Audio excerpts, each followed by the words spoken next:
On a gray December morning in 1966, a young Navy pilot steps off the deck of USS Ticonderoga and disappears into open sky. His name is Caesar Roy Newell, also Michael Thomas Newell, depending on which folder you open. He is 26. He has a daughter who still sleeps with the light on. Red. 2. You're clear. The flight deck chief says, routine as breathing. No parachute is seen. No signal returns. No body comes home. For nearly 50 years, Helen Newell does not know whether to mourn or to wait. Aaron Black grows up with two names for one father. I can't pretend I know what that waiting felt like, but I know it had a wait. And it lasted decades. The morning begins the same way it always does on USS Ticonderoga. Metal underfoot already warm from machinery below. The deck slick with a thin film of salt. The air carrying jet fuel so sharp it stings the back of the throat. Caesar Roy Newell wakes before reveille. Not because he has to, but because he always does on flight days. He swings his legs down from the narrow bunk, pauses long enough to pull on his boots, and reaches for the small object he keeps in the breast pocket of his flight suit. The St. Christopher medal is smooth now, worn by habit more than belief. He rubs it once with his thumb, not a prayer, just a touch. I'll be back by lunch, he joked the night before, half to his bunkmate, half to himself. On the hangar deck, the routines stack one on top of another like muscle memory. Helmet checked, oxygen hose seated, gloves flexed. Newell moves with the quiet confidence of someone who knows the order of things and trusts it. He is not loud. He is not theatrical. Other pilots tease him for that. Call him steady, call him boring, but they like flying with him because he doesn't surprise anyone. His F-8 Crusader waits forward. Buno 149148 stenciled in black along the fuselage. Ground crew swarm around it, yellow shirts signaling, brown shirts crouched low near the landing gear. Someone slaps the side of the intake in passing. A casual benediction. The Crusader looks almost elegant from this angle. Nose slightly raised, wings canted up for carrier launch. The last of the gunfighters, they call it. Newell just calls it reliable. He runs the checklist aloud. Voice low, clipped. Hydraulic pressure, fuel flow, control surfaces. Each item answered with a nod or a brief touch. He presses his palm flat against the fuselage for a second longer than necessary. The metal is warm, vibrating faintly, alive in a way that still surprises him even after hundreds of hours. There is a moment of normalcy here, men laughing too loud, someone complaining about powdered eggs, a plane captain arguing with a supervisor about a loose panel. It feels almost domestic, if you squint at it sideways. Newell thinks, briefly, of his daughter Erin, the way she insists on lining up her toys before bed. Order matters to her too. The radio crackles to life as he climbs the ladder into the cockpit. He settles in, straps tight, canopy still open. The world narrows to gauges and switches, and the steady whine building behind him. Red 2, radio check, the squadron leader says. Red 2, loud and clear, Newell answers. His voice sounds calm, even to himself. He always flies wing. It suits him. Responsibility without command. Watch the leader's tail. Cover his blind spots. Be where you're supposed to be. There is comfort in that geometry. The catapult officer points. The deck crew clears away. Newell lowers the canopy, the outside world sealing off with a final clunk. For a second, the only sound is his own breathing, amplified inside the helmet. He touches the St. Christopher medal again, through the fabric this time. I can't pretend I know what it feels like to trust your life to a ritual that small. But I can see the logic of it. When so much is out of your hands, you choose one thing that isn't. The launch is violent and immediate. One moment the deck is there, the next it's gone, replaced by sky and sea, and the sudden lightness that follows being hurled forward at impossible speed.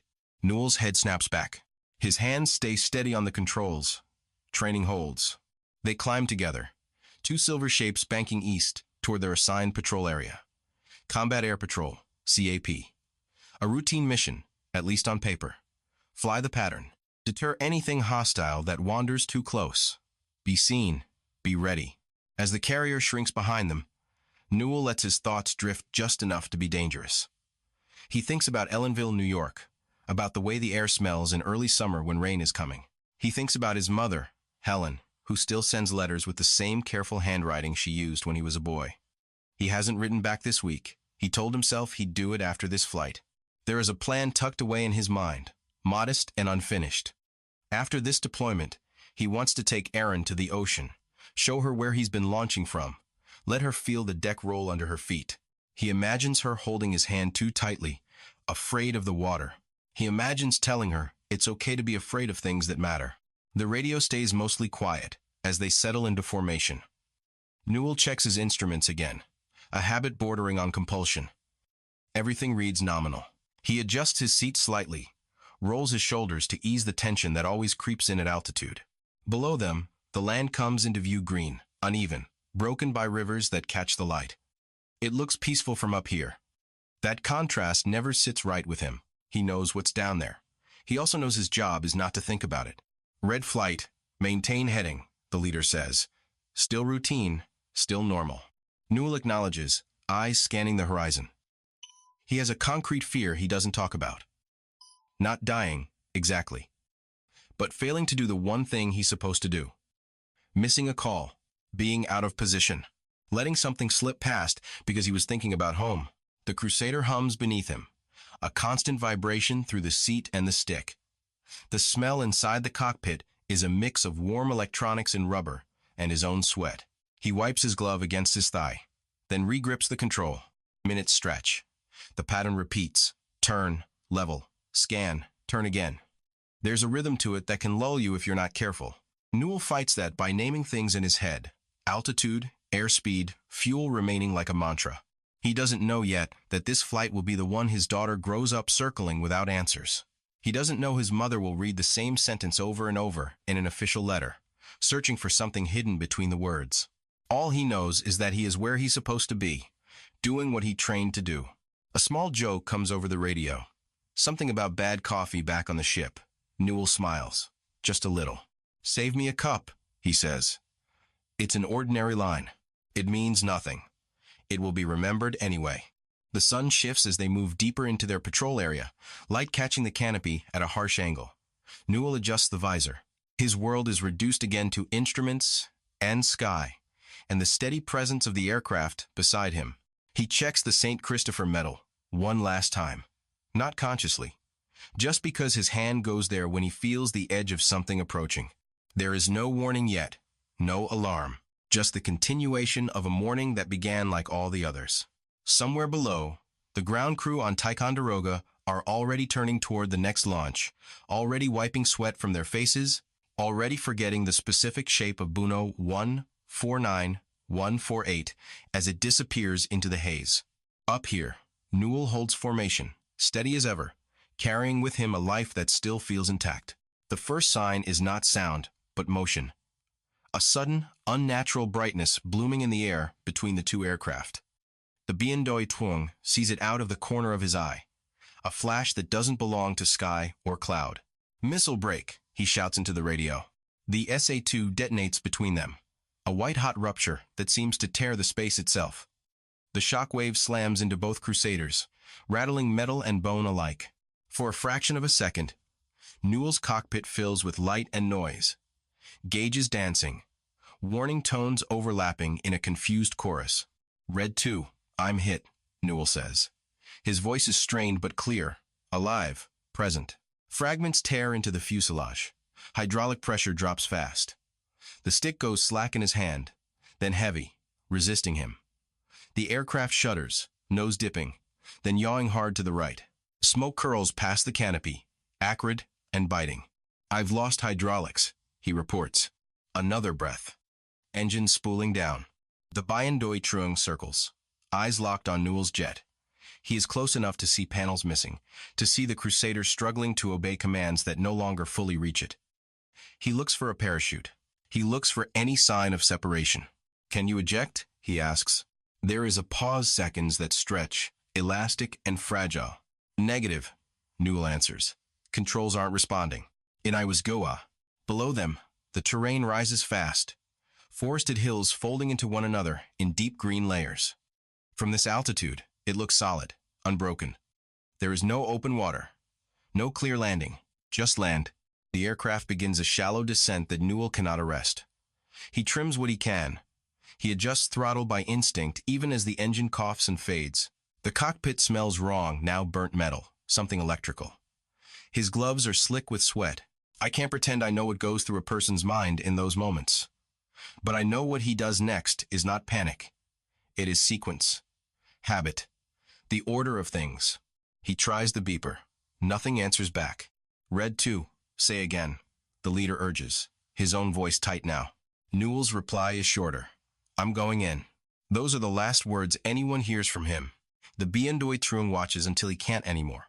The Crusader slips below the tree line, swallowed by the terrain in a final, terrible continuity sky, to forest without interruption. There is no flash visible from above.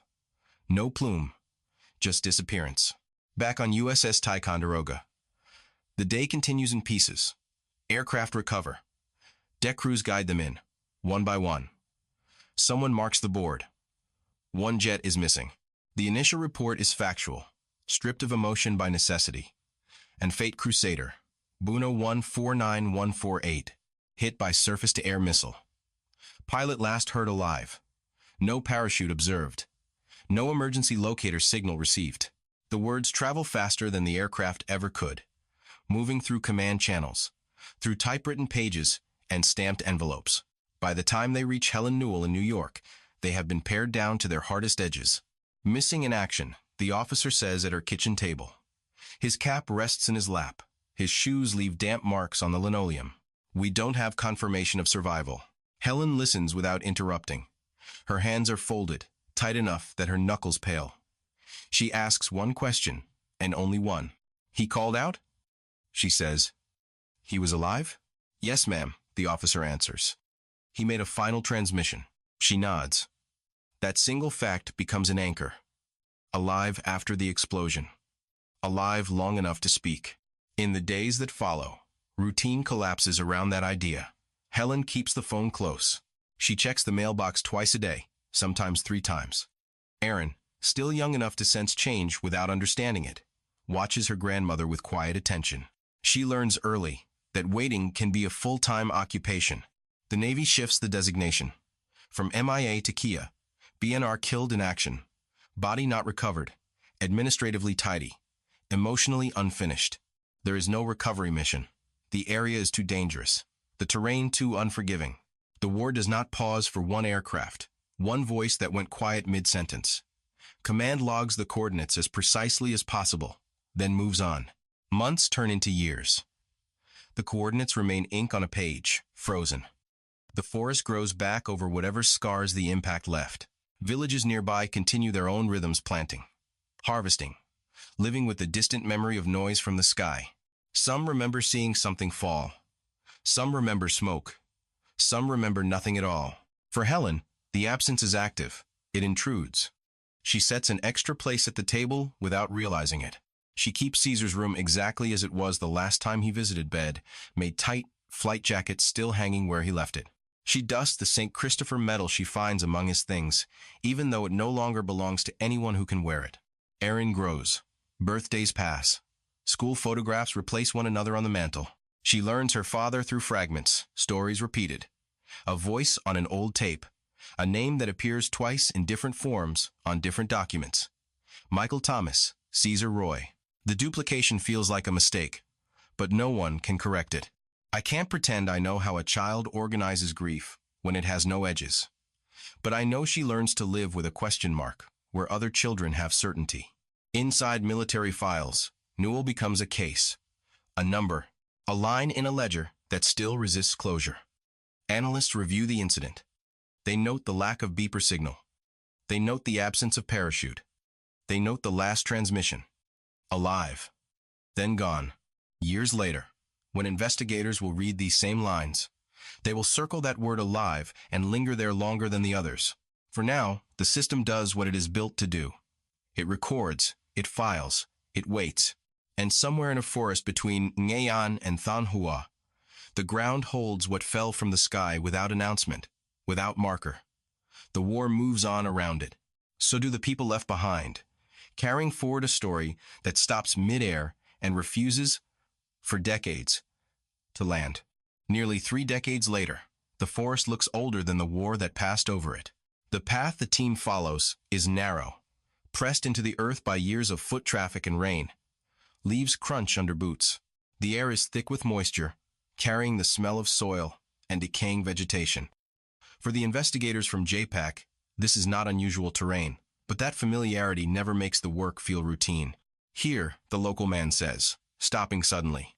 He is older now, his hair gone mostly gray, his frame wiry. When he points uphill, he does it with his whole arm, not a finger, as if precision still matters. He has walked this slope many times in his life. He remembers the sound more than the sight. A loud crack, he explains through an interpreter. Then fire. Then nothing. The investigators mark the spot on their GPS, though the numbers already exist in their files. Coordinates passed down through reports, satellite imagery, second-hand recollections. What they are looking for now is confirmation not just that something fell here, but that it was his aircraft. One of them kneels and pushes aside leaves with a gloved hand. Metal flashes briefly in the filtered sunlight. The fragment is small, jagged, corroded, but it is unmistakably aircraft skin. Aluminum alloy, bent under extreme force. A piece of something once whole. I can't pretend I know what it feels like to recognize history in a scrap of metal. But I can see the shift in posture when it happens. The way people lean in, quieter now, as if the ground might hear them. The joint team works methodically. American investigators. Vietnamese recovery personnel.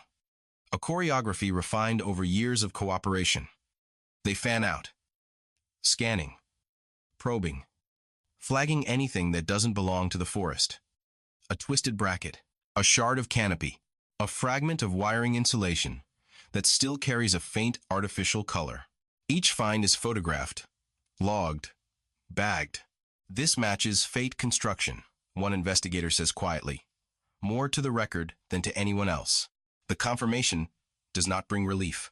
It brings responsibility. Back in the United States, Helen Newell receives another call. The voice on the other end is careful. Practiced. There is a possibility, the official says. We've located wreckage consistent with your son's aircraft. Possibility, not certainty. Helen has learned the difference. She sits at the same kitchen table she did decades earlier, fingers tracing the wood grain.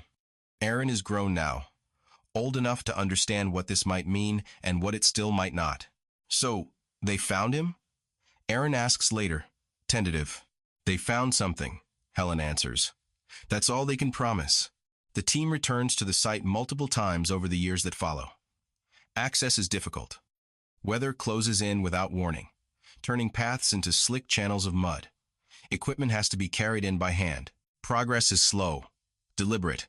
They speak with more villagers. Some remember children being warned away from the crash site. Some remember scavenging metal years later, not knowing what it once was. Memory here is layered, imperfect, shaped by time and survival. One man recalls finding a watch long ago. He cannot remember where it went. The investigators note it anyway. On a later visit, one of the Vietnamese team members stops near a shallow depression in the ground.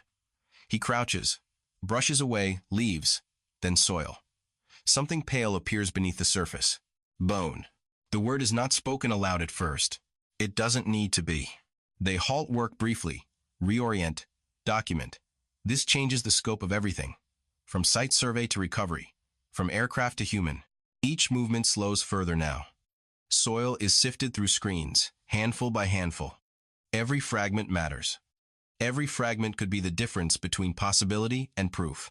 A few meters away, another investigator finds a small object tangled in roots. He frees it carefully, lifting it into the light. A chain, darkened with age.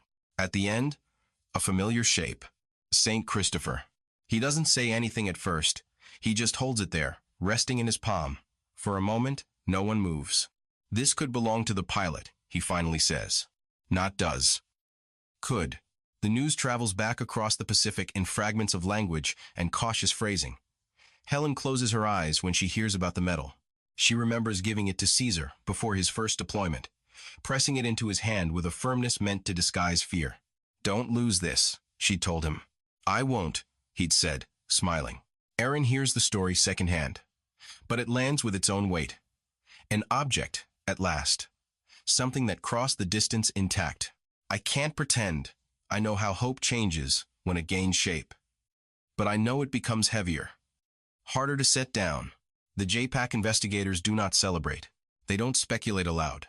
They continue, returning again and again until the site gives up what it will. Some remains are scattered. Some are too small to identify without lab work. The forest has done what forests do, claimed, covered, altered. By the time the recovery phase ends, they have enough to proceed. Enough to ask the next question. Back in the laboratory, the fragments are laid out with reverence that borders on ritual. Each piece cleaned, catalogued, examined. Human remains separated from aircraft debris. Personal effects isolated, preserved. Dental specialists compare records from the 1960s with what little remains. Fillings, patterns. Measurements that survive, even when names do not. This is consistent, one of them says after weeks of work. Consistent is not closure. But it is a step. Helen waits again. The waiting is different now, shorter, more defined, but no less consuming. She keeps busy in ways she never did before, as if motion might help time move. Erin submits a DNA sample when asked. She signs the form without hesitation, though her hand shakes slightly. If it's him, she says, I want to know. I can't pretend I know what it costs to reduce a parent to data, but I know it is done out of love. When the call finally comes, it is not dramatic. There is no grand reveal. Just confirmation layered carefully over years of restraint. They believe they have found Lieutenant Newell. Belief, now supported by evidence. The forest in Vietnam remains unchanged by the conclusion. The trees do not part. The earth does not shift. But something has moved all the same across time, across oceans, across a family that has lived for decades with an unfinished sentence. This discovery does not answer everything. It does not explain why one man's name became two. It does not erase the years between disappearance and return. But it does one essential thing. It brings the story forward out of frozen coordinates and into the present, where questions can finally be asked with the expectation of an answer. The work begins long before anyone says the word identity. In a climate-controlled room far from the forest, the recovered material is unpacked piece by piece. Trays line the tables, gray plastic. Unremarkable, labeled with dates and coordinates instead of names. Each tray holds fragments that once traveled at supersonic speed, then waited decades underground. Metal sits beside bone, fabric beside soil. A forensic anthropologist pulls on gloves and leans closer. The room smells faintly of disinfectant and old earth. Start with what we can confirm, she says, more to herself than anyone else. The process is slow by design. Nothing is assumed. Everything is tested. Aircraft debris is separated first.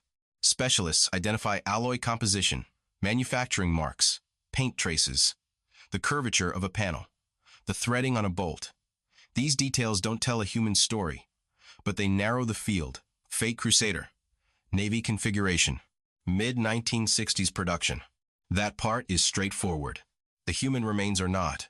Most of what has been recovered is fragmented, weathered by time, heat, and moisture.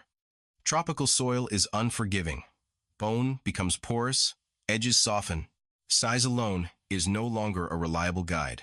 An anthropologist lifts a fragment with tweezers, turning it gently under the light. This is cortical bone, she says. Human, adult. A small statement, a large consequence. From that moment on, every movement changes. Voices lower. Notes become more precise. The trays are rearranged so that nothing human is ever treated like debris again. I can't pretend I know what it feels like to hold a piece of someone whose life has been suspended in paperwork for decades. But I can see how the hands slow down, how care replaces efficiency.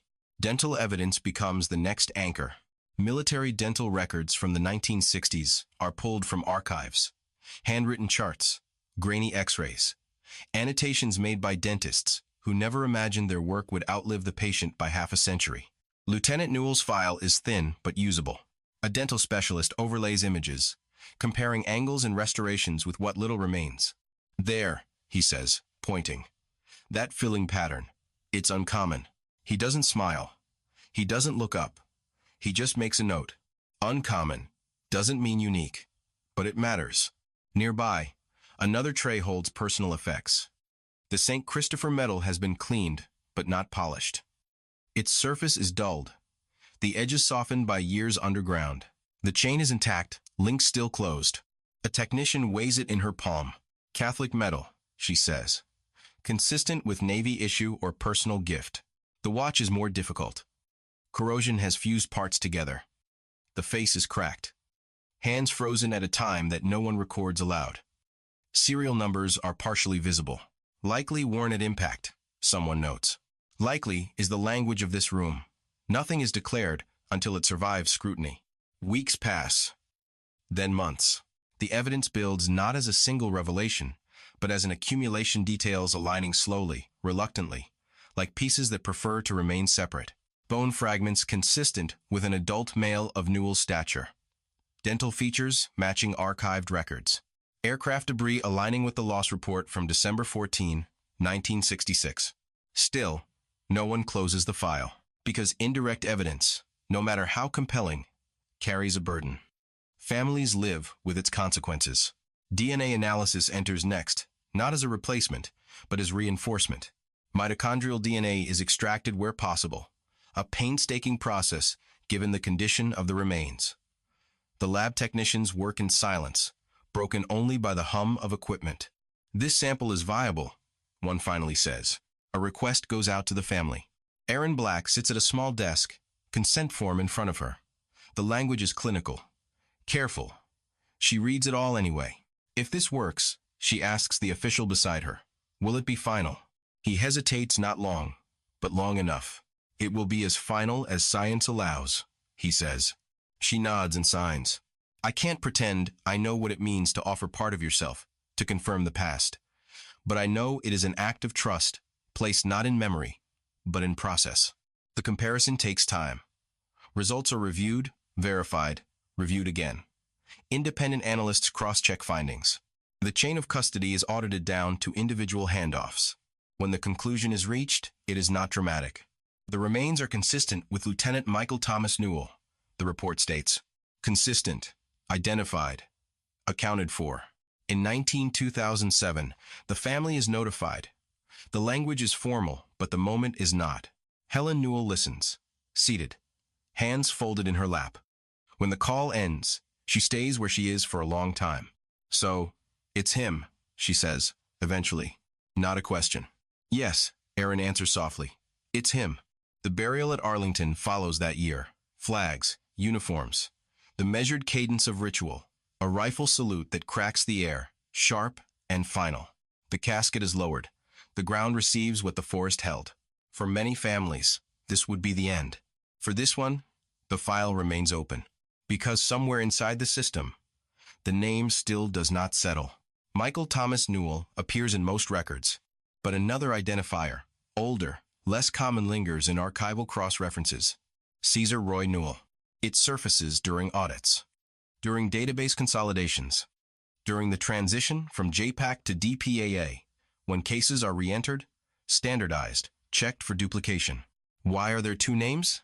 An analyst asks, scrolling through linked files. Same service, number, another, answers. Same incident, same remains, but not the same identity record. Videos off. The discrepancy doesn't negate the identification, but it prevents administrative closure. Benefits, memorial listings, final status updates. In bureaucratic terms, the case is resolved but incomplete. In human terms, it is unfinished. Additional review is ordered. Not because the science failed, but because the record did.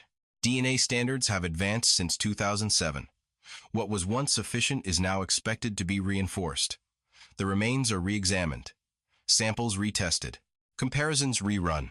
In 2014, the final confirmation is issued not of the remains, but of the name. Caesar Roy Newell and Michael Thomas Newell are the same man. The documentation is updated. The file is closed. Officially. It takes nearly half a century to reconcile a life with its paperwork. I can't pretend I know what it feels like to outlive your own name in the system built to remember you, but I know this. Names matter because they are how loss learns where to land. In the end, the reconstruction is not just anatomical or technical. It is narrative. Bone to body, body to person, person to name. And only then, finally, does the story move forward. No longer held in fragments, but carried whole into what remains. When the identification is announced in 2007, The language is precise and restrained. Lieutenant Michael Thomas Newell. Accounted for, returned. For the system, that is enough. For the people who lived inside the gap, it is not. The funeral at Arlington answers one question. Where is he now? But leaves another unsettled, hovering just beyond ceremony. Because even as the casket is lowered, even as the flag is folded and pressed into Helen Newell's hands, the paperwork tells two slightly different stories. Michael Thomas Newell is buried.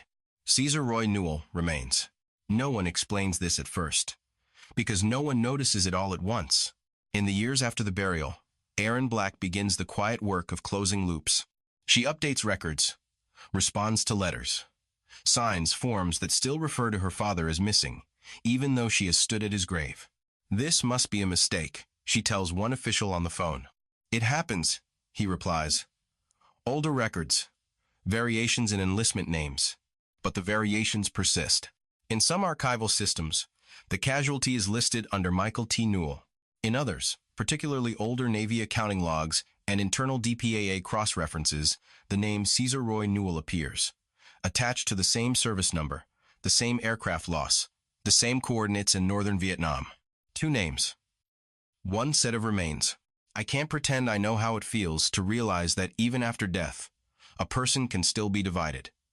But I can see how it unsettles something that was supposed to be finished. Helen Newell notices it too, though she doesn't use bureaucratic language for it. She notices when letters arrive addressed to different names. When memorial queries come back incomplete.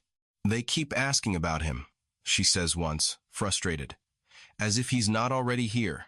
The assumption that the case was resolved in 2007 begins to feel incomplete.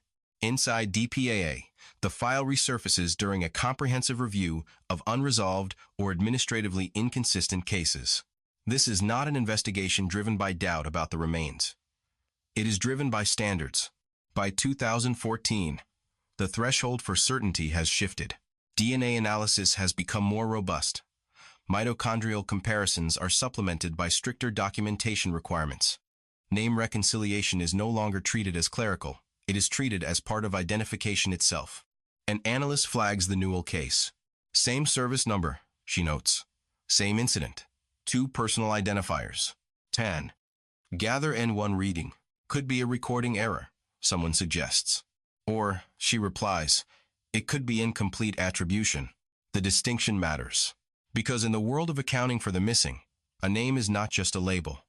It is how responsibility ends, how families stop receiving letters that reopen old wounds, how memorials know what to carve. The remains are re-examined not because they failed to speak before, but because they are being asked a slightly different question now. The forensic work resumes with a different emphasis. The science is familiar, but the intent has sharpened. Dental records are reviewed again. Original enlistment documents are pulled. Early service forms, some handwritten, some typed on aging paper, are compared. Somewhere in those early records, a choice was made. A name recorded. A middle name preferred. A clerical shorthand that multiplied over time. DNA testing is repeated using updated protocols. Erin Black is contacted again. Asked if she is willing to provide additional confirmation. Of course, she says. There is no hesitation left in her voice now. Only resolve. I just want it finished, she adds. I can't pretend I know what it costs to reopen something you've already buried. But I know this isn't reopening grief. It's confronting residue. The lab results come back clean, reinforced, consistent. The science has never been the problem. The identity reconciliation is. In 2014, DPAA issues its final administrative determination. It is not a press event. It is not ceremonial. It is a correction. Caesar Roy Newell is formally linked, beyond dispute, to the remains already interred. The dual identity is collapsed into one confirmed record. All databases updated, all pending flags cleared. The case status changes. Closed. When Erin is notified, the reaction surprises her. She doesn't cry. She doesn't feel relief the way she expected to. Instead, she feels something quieter, a sense that the story has finally stopped slipping. So that's it? She asks the official. Yes, he says. There's only one record now. She thanks him. After the call ends, she sits for a while, staring at nothing in particular. Then she reaches for the folder. She keeps photographs, letters, copies of reports she never wanted to become fluent in. She takes out a single page, the one that lists her father as missing. She doesn't throw it away. Helen Newell is older now. Her waiting has ended, but its habits remain. She still checks the mail first thing in the morning, still keeps her son's medal in a small box by her bed. When Aaron tells her about the 2014 confirmation, Helen nods slowly. "So they finally used his whole name," she says. "Yes," Aaron answers. "All of it." Helen closes the box. "Good," she says. "He always liked things done properly. I can't pretend I know what peace looks like at that age, but I know it often arrives without celebration." The truth of this case is not that a pilot was shot down that was known. It is not even that his remains were recovered that happened years earlier. The human truth is that certainty came in layers, and each layer required someone to care enough to keep asking. Not, "Is he dead?" but "Is this finished?" The science answered first. The system followed later. And in the space between, a family lived with a father who was present in Earth but not yet whole in record. By 2014, the name Caesar Roy Newell is no longer an anomaly. It is restored, aligned, and finally allowed to rest alongside Michael Thomas Newell, not as a contradiction, but as a full accounting of one life. Only then does the story stop arguing with itself. Only then does it prepare to move on to what remains after answers arrive too late to change the past, but just in time to shape what comes after. The grave at Arlington is not difficult to find, but Helen Newell approaches it as if it might move. Row after row of identical white headstones stretches across the slope, their alignment so precise it almost feels deliberate enough to erase individuality.